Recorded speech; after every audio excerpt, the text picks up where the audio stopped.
Pennsylvania Democrats closed out election night with some major wins. Yeah, that we've been talking about. Races for U.S. Senate, Pennsylvania governor, and more were all secured by Democrats. Erie News Now state capitol correspondent Brendan Scanlon is joining us live now to recap all of those as well as additional races in the General Assembly. So, Brendan, good evening. What can you tell us as we move forward here?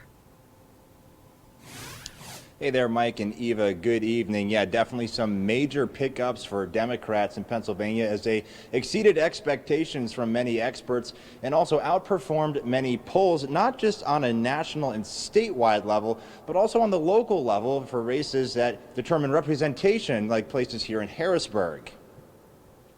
Let's start off first with the race atop the ballot. Democrat John Fetterman, the winner in the race for U.S. Senate with over 50% and a margin of over 150,000 votes.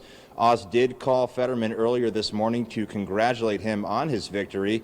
Of course, also we have the race for Pennsylvania governor, where Josh Shapiro has been declared the winner with over 55% of the vote. Now, still no concession from Doug Mastriano at this time. We did reach out to his campaign for comment, but have not heard anything back.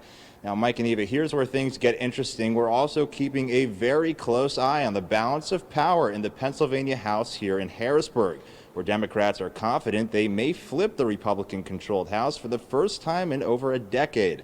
The Pennsylvania House Democratic Campaign Committee held a press event in Philadelphia earlier this afternoon, saying they're confident Democrats will control the House next year.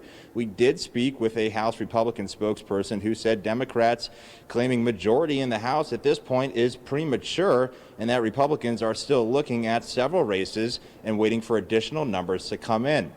Some of those races that are receiving a lot of eyes and attention right now include Pennsylvania's 151st legislative district in Montgomery County, where incumbent Republican Todd Stephens is neck and neck with Democratic challenger Melissa Serrato.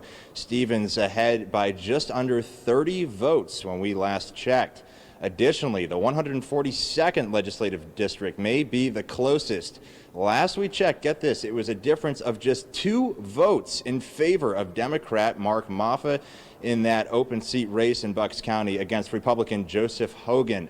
A few other ones as well, mostly in those purple counties like Bucks, Northampton, Luzerne, as well as those blue suburbs like Montgomery County.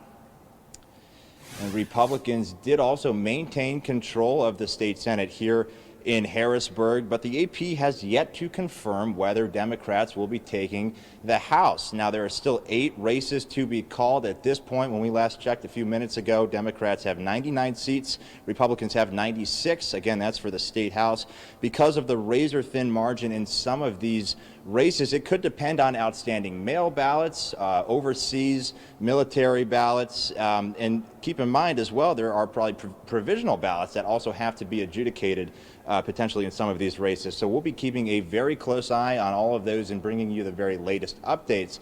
Again, as we talk about control of the state house here in Harrisburg for the upcoming legislative session. But for now, reporting live at the state capitol, I'm Brendan Scanlon. Mike and Eva, I'll send it back to you in the studio.